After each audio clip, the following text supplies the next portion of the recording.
Olá pessoal, se vocês estão assistindo o podcast, bem-vindos ao Depois do Cinema Pod.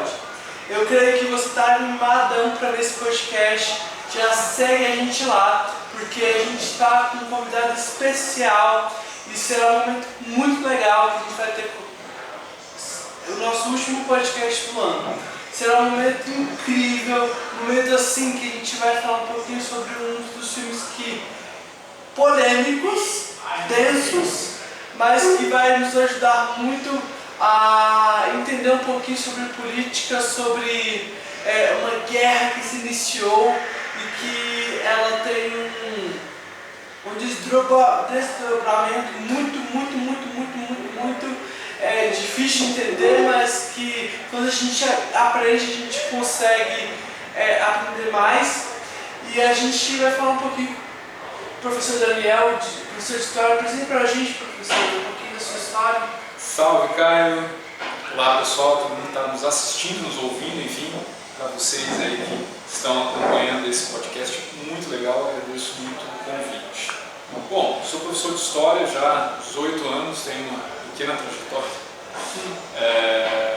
no ensino, estou há 10 anos na Rede Federal, comecei no Instituto Federal de São Paulo e desde 2018 estou no IFTM, Campus Patrocínio, e desde agosto desse ano estou atuando aqui no campus do Uberlândia Centro. Estou muito feliz de estar aqui com vocês e também de estar participando desse podcast muito legal, ideia sensacional, então parabéns. E obrigado pelo convite, você, Caio, Carlos. Estou muito feliz. Obrigado, professor. Antes de a gente começar, eu vou falar um pouco sobre o filme, né? Para quem ainda não conhece, esse filme é um drama político, né? E relata a trajetória de um físico e criador da bomba atômica que destruiu Hiroshima e Nagasaki, no Japão. E essa história ela vem caminhando de muito triste também, mas caminha de um ponto muito importante que onde os Estados Unidos se torna uma potência mundial, tornando os Estados Unidos um estado perigoso, vamos dizer assim, porque ele se tornou algo poderoso e esse poder trouxe para os Estados Unidos algo tenebroso para outros países no mundo inteiro. Então, os Estados Unidos ele veio essa trajetória. E esse físico, quando ele inventou essa bomba atômica, ele também teve muitos desafios. E esse filme traz essa trajetória desse Oppenheimer, né, e do projeto Manhattan. Agora que você já sabe, meu telespectador, sobre o nosso contexto histórico e sobre essa história do Oppenheimer. E se você não viu ainda, antes de assistir, vá lá ver no Prime Video, que está disponível para você ver lá o filme Oppenheimer. E se você não tem Prime Video, procura, mas você vai achar um lugar para você ver esse filme, que é incrível.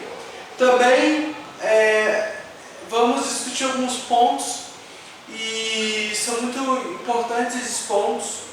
Eu e nosso editor, a gente trabalhou muito para discutir essas perguntas e a gente vai refletir alguns pontos sobre a responsabilidade da história que esse Oppenheimer teve e também vamos discutir sobre se ele é visto como herói ou como vilão. Essa é a pergunta. Vamos para a primeira pergunta, professor. Não sei se está com o seu roteiro aí, mas eu estou. E já segue a gente lá na rede social, já segue no Instagram, no YouTube, compartilha esse vídeo com todo mundo. E também, se você não viu alguns vídeos que a gente fez, já vai, corre lá e compartilha com todo mundo. Temos muitos vídeos aí prontos para a gente maratonar e discutir juntos. Deixa seu like e manda para todo mundo. Claro, professor, faz isso mesmo. E vamos para a primeira pergunta então. O filme explora um dilema moral e ao criar uma arma. como o filme explora o dilema moral do Oppenheimer ao criar a arma da destruição em massa. Bom, acho que a primeira coisa, eu só queria apontar que o filme ele é baseado em uma biografia, né, do Oppenheimer, que chama O Triunfo e a Tragédia do Prometeu Americano, do Carl Beard e do Martin Sheridan. Então, esse livro que, na verdade, ele vai inspirar aí a obra do Christopher Nolan, né? Que, obviamente, é uma obra cinematográfica, né? E o Nolan vai fazer esse diálogo, né, entre a ficção e a realidade. Eu acho que é importante, enfim, isso faz parte da arte cinematográfica, né? Você fazer esse diálogo e inserir muitas vezes na obra cinematográfica coisas que efetivamente não aconteceram com coisas que aconteceram, né? Então, só para contextualizar isso, eu acho que é importante para a gente pensar nessa questão que você faz, né, sobre dilema moral em relação ao Oppenheimer, né? Acho que no filme aparece isso, né, muito bem, e na história real do Oppenheimer isso também acho que está presente, que é uma ideia de que, claro, isso também pode ser problemático de pensar. Você vai construir uma bomba, matar milhares de pessoas, e o seu objetivo inicial seria, com isso, interromper a guerra ou parar a guerra. Na verdade, isso é o que aparece. Causar um susto. Oi? Causar um susto. Causar um susto, exatamente. Né? Mas é óbvio que, se você pensar do ponto de vista moral, isso é um problema. Né? Se eu vou construir uma bomba e vou matar milhares de pessoas e com isso eu vou parar a guerra. Né? Mas tinha estratégia, professor? Aí que tá, né? É aí que eu ia entrar nesse ponto. O Oppenheimer, ele participa da construção da bomba, e também acho que é importante frisar, ele não é a única pessoa, né? O projeto Manhattan vai envolver aí várias pessoas, né, que vão ter acesso integral ao projeto e centenas de pessoas que vão ter aí partes desse projeto. Né? Então, você tem um núcleo ali, acho que, salvo engano, eram 6 pessoas que tinham acesso integral a todo o projeto, e o restante tinha acesso aí a fragmentos dele. Né? O Oppenheimer vai participar de uma das cenas do filme, quando estão discutindo as cidades que vão ser bombardeadas. O Oppenheimer participa dessa reunião. E havia ali, naquele contexto, uma discussão para que a bomba não fosse efetivamente usada contra cidades, que ela não fosse usada. Né? Não está claro ali se ele era efetivamente, na história real, né, se ele se colocou efetivamente contra o uso assim, nas duas cidades. Né? A princípio ele teria se oposto à ideia de bombardear Nagasaki também, né? Mas havia uma discussão entre os cientistas e houve um movimento, né, para que a bomba não fosse usada, para que ela fosse servisse apenas no intuito de causar assim, um temor. Né? Ou seja, você faz um teste e divulga o teste, e com essa divulgação isso já bastaria. Né? O fato é que o Oppenheimer ele não sabia em qual cidade a bomba cairia. Acho que isso é importante. Né? Tem uma das cenas do filme, né, ele fica ali, né, aflito, sem saber aonde foi. Né? O filme são alguns minutos, mas foram efetivamente, né, horas ali até ele saber em qual cidade tinha sido bombardeada. Né? Então acho que a questão principal é essa, né? Ou seja, você vai construir uma arma de destruição em massa para parar uma guerra. Então é algo que não faz tanto sentido se a gente for pensar friamente. Né? Você vai causar a morte e a destruição de pessoas, de cidades, enfim, vidas inocentes para parar uma guerra. Né? E o fato é que depois o próprio Oppenheimer vai se dedicar, né, a sua vida, a sua carreira, né, tanto acadêmica quanto a sua carreira pessoal, no intuito de frear, né, essa corrida armamentística, né, essa corrida aí que houve, né, esse grande armamento. Né, e em certa medida ele acabou punido por isso também, né? Se colocar contra isso, né? Sim, os Estados Unidos até falou que ele era bebê espanhol. Assim, no filme aparece isso, assim, né? Essa frase do Truman, né? Nunca mais traga esse bebê chorão pra cá. Mas o fato é que a sua carreira, né, acadêmica, política, ela vai ser prejudicada pelos seus posicionamentos, né?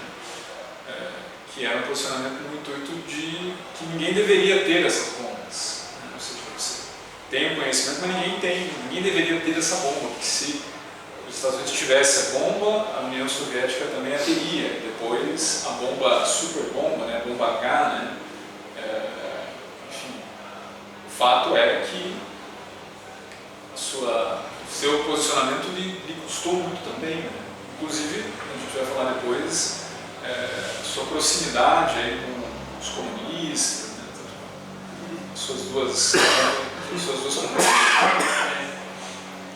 Ai, que bom, professor, saber disso, né, que tanta curiosidade nova, né, e a gente pode passar para a segunda pergunta, que fala um pouquinho, que a partir do ponto de vista da ciência e da história, até o ponto de avanço da bomba,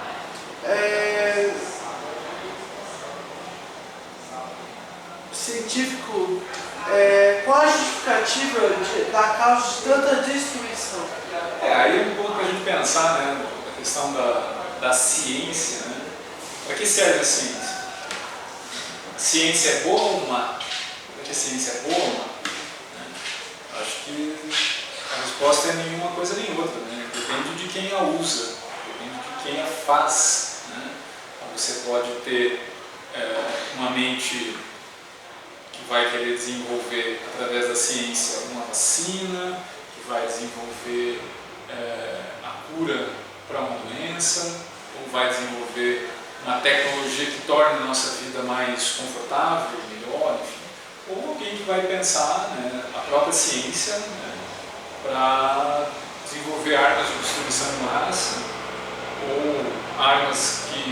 ou instrumentos, enfim, armas, né, que causam o sofrimento das pessoas. Então acho que a ciência, ela não é boa ou má, depende de quem a usa, da forma como a usa, né? E eu acho que isso vale nesse caso também, né? Então, você tem ali o desenvolvimento da física, né? Claro, o Einstein não teve responsabilidade, não participa do projeto Manhattan, né? Ele aparece muito no filme, mas ele não participou do projeto Manhattan, né? Até porque havia uma discussão de que ele deveria ser proibido de participar por não ser estadunidense e pelos seus vínculos, né, com a comunidade internacional. Mas tem ali as ideias do Einstein, né, elaboradas anteriormente, vão, de certa forma, contribuir para o desenvolvimento, né, da bomba depois. É claro, né, que você não pode dizer assim, não, o Einstein é responsável pela bomba. Não é isso. Né, mas muitas das suas ideias foram, né, sendo elaboradas, reelaboradas, e com a atuação de vários pesquisadores, vários cientistas, você vai ter o desenvolvimento de uma bomba. Né? Então, algo que muitas vezes pode ser estudado, né, no sentido de compreender o universo, de compreender a natureza, com isso você pode desenvolver uma bomba de destruição em massa, ou você pode desenvolver, por exemplo, a penicilina, um antibiótico que foi responsável, né, por salvar aí, milhões de pessoas, ou, né, o gás sarin, o gás mostarda, que foi usado durante a Primeira Guerra Mundial. Né. Vamos pegar um pouquinho da visão dos japoneses, né? Porque quando a gente vê que o filme ele foca um pouco na visão americana e na bomba. Mas como os japoneses vê a relação, vê o Oppenheimer como vilão e vê os Estados Unidos também.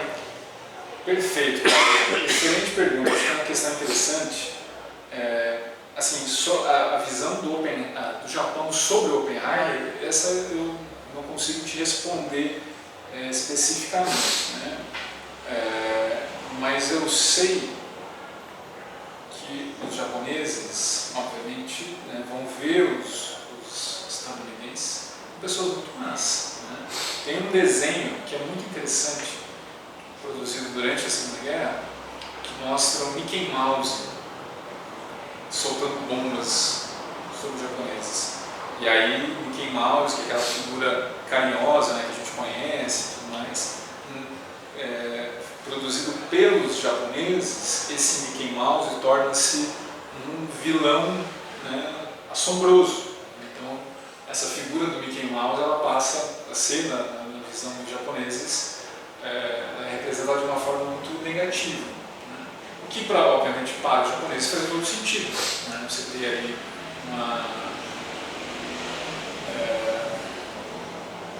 uma destruição muito grande, né, da sua cidade, do seu povo, da sua história, enfim, né? Eu acho que para aqueles que estão envolvidos na guerra, né, e a guerra tem essa capacidade, né, de mobilizar afetos. Então, a guerra faz isso, né? Ela, de certa forma, ela resgata um nacionalismo, né? As guerras têm esse poder, infelizmente, né?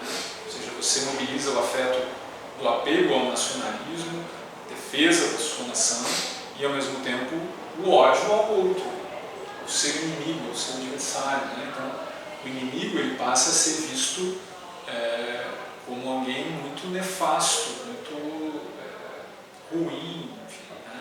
Eu venho, por exemplo, do sul do país, né? Então, no sul houve uma imigração italiana, alemã muito grande já no final do século XIX e início do século XX. Então, em Curitiba, onde eu morei, por exemplo, havia uma comunidade alemã muito forte, que já estava em Curitiba desde o final do século XIX. E essa mesma comunidade alemã vai sofrer muito durante a guerra, durante a Segunda Guerra Mundial, né? Vão ser proibidos de falar o seu idioma, de colocar os seus nomes alemães, por exemplo, nas suas escolas, nas suas instituições. Então há uma perseguição muito grande nesse sentido. Então a guerra mobiliza esses afetos. Aí você pergunta, né, qual que é a visão que os japoneses têm dos Estados Unidos? É uma visão muito negativa, no sentido de que os Estados Unidos destruíram, né, suas cidades, o seu povo, a sua cultura, e sempre nessa perspectiva de que nós é que estamos certos, eles é que estão errados. Então, a guerra ela opera muito nessa coisa, né, de nós e eles, né? Ou seja, nós somos bons, eles são malvados. Nós somos puros e eles são impuros. Nós estamos do lado certo, eles estão do lado errado, né? Nós defendemos o bem e eles defendem o mal. Óbvio que se você pega dentro dos Estados Unidos, a lógica se inverte, né? Ou seja, o mal está do outro lado, né? Tanto que é o eixo do mal, né? Então a gente tem essa oposição, né? Essa dicotomia, né? Que marca momentos de grande tensão como a guerra, por exemplo, né? Claro que em muitos momentos da história essa dinâmica do bem e mal ela torna-se interna, ou seja, o inimigo está dentro do nosso país, né? Então, por exemplo, a perseguição a comunistas que aparece no outro filme, né? Ali na época do Joseph McCarthy, né? Chamado macartismo, né? Então essa ideia de que o inimigo ele está dentro do nosso país, ele é um cidadão americano que foi, né, corrompido, entre aspas, por ideias subversivas e tudo mais, né? Então esse é o inimigo interno, né? Então a história ela traz esses momentos, né? Essa lógica do inimigo externo e interno, né? Que se opera muitas vezes no mesmo movimento, né? O inimigo é externo e também é interno. Mas então, você acha que o Japão teria condição de fazer uma bomba e atacar os Estados Unidos? E naquele contexto, não. É pouquíssimo provável. O país estava devastado pela guerra, já sem parceiros, né? Ou seja, a Alemanha já tinha se vendido, a Itália já tinha caído. Então, naquele contexto ali, não acho que que seria viável. Né? Tanto que os Estados Unidos eles começam a desenvolver a bomba antes de entrar na guerra.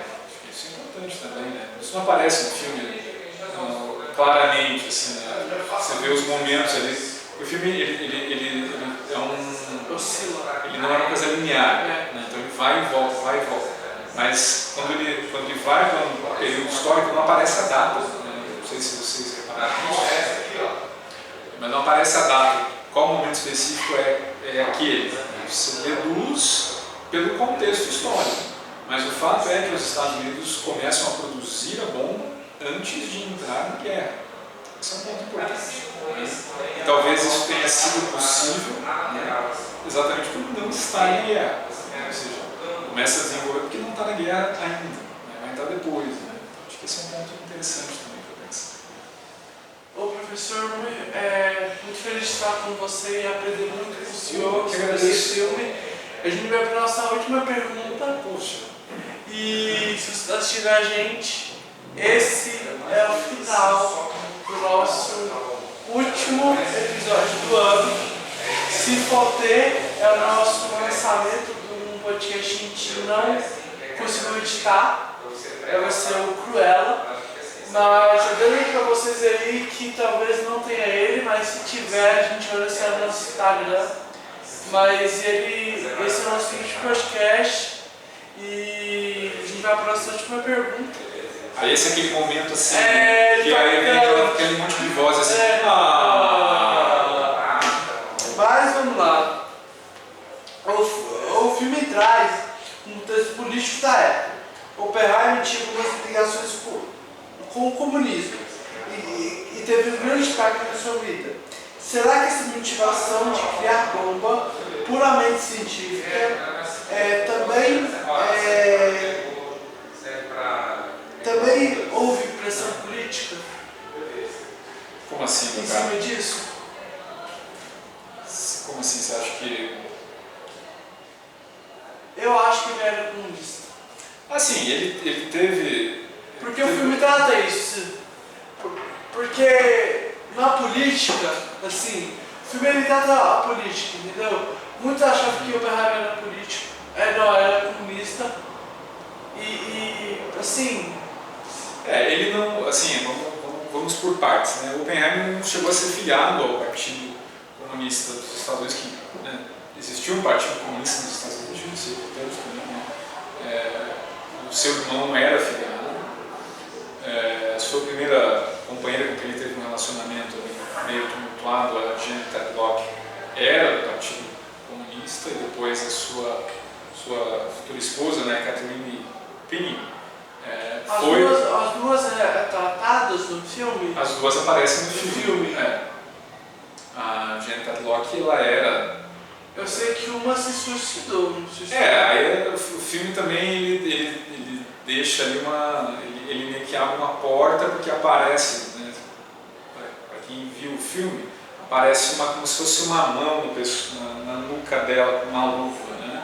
Então meio que daria a entender que ela teria não se suicidado, mas teria sido assassinada, né? E a outra esposa do Oppenheimer, né, a Catherine Pini, ela foi casada, né, com também comunista, que foi morto na Guerra Civil Espanhola, que mobilizou aí comunistas do mundo todo, né, foram para participar da guerra contra os fascistas liderados por Franco, né, que eles perdem a eleição e vão se mobilizar contra o governo espanhol, e a Guerra Civil ali vai durar de 36 até 39. O fato é que o Oppenheimer tinha ali uma simpatia pelas ideias, né, socialistas, comunistas. Ele vai enviar dinheiro aos espanhóis, né, que estavam lutando contra o Franco. Né? E ao mesmo tempo também ele vai entender ali durante a Segunda Guerra e depois que os conhecimentos sobre as bombas, né, elas devem ser compartilhadas. E E aí, de certa forma, isso também vai prejudicá-lo na sua carreira. E, ao mesmo tempo, também a sua atuação anterior, antes da guerra, né? Ou seja, ele vai participar de reuniões com comunistas, vai ter uma proximidade muito grande com comunistas, que, num contexto de Guerra Fria, hoje para nós isso pode parecer meio bobo, mas ali no contexto da Guerra Fria, principalmente nos Estados Unidos, houve uma perseguição muito grande a pessoas que pudessem vir a ser identificadas com o comunismo. Vamos nos lembrar, talvez você não saiba, aqueles que estão nos assistindo talvez não saibam também, mas é importante lembrar que o Charles Chaplin foi perseguido. Né? Ele não recebeu nenhum Oscar, ele vai receber muito tempo depois. Então é importante pensar que a perseguição aos comunistas ela se deu de uma maneira muito brutal e inclusive a pessoas que pudessem vir a ser associadas ao comunismo, seja assim, que o seu marido, seu sobrinho, alguém da sua família, alguém do seu círculo, né, mais próximo era comunista ou poderia vir ser tido como comunista. Também acho que esse é o ponto, né? Às vezes a pessoa não era comunista, não era, né, mas a pessoa tinha ali, defendia a paz, defendia uma distribuição da riqueza, enfim, né, e poderia, por conta dessas ideias, ser associadas ao comunismo. Né? O fato é que o Oppenheimer tinha muitas pessoas ali no seu entorno que eram efetivamente comunistas. Né? Ele próprio. Você acha que isso motivou ele a fazer a bomba também? Não acho que isso tem alguma relação, inclusive, né, porque muitos partidos comunistas naquele contexto, eles defendiam o fim da guerra, né, assim, foi ali um momento em que vários desses partidos comunistas mundo afora defendiam o fim do conflito, defendiam a paz, eram contrários a essa corrida armamentista. Né? E, inclusive, nos Estados Unidos, muitos desses comunistas defendiam isso, defendiam o fim da guerra. Né? Então, acho que esse é um ponto. Então, não vejo que tenha alguma relação entre o fato de ter uma proximidade com os comunistas e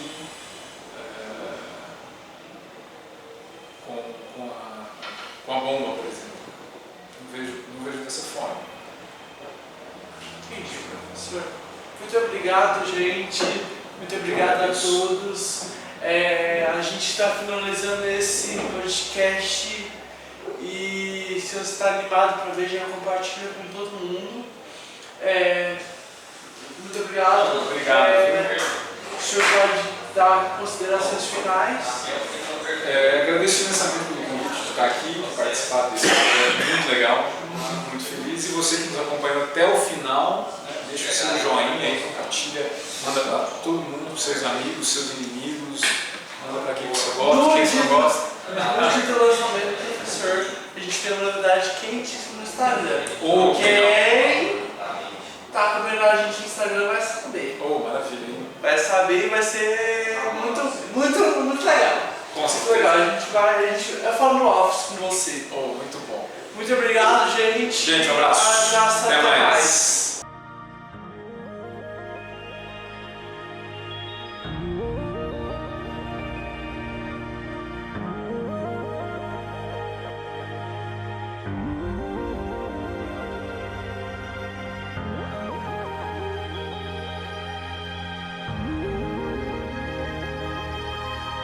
Mm-hmm.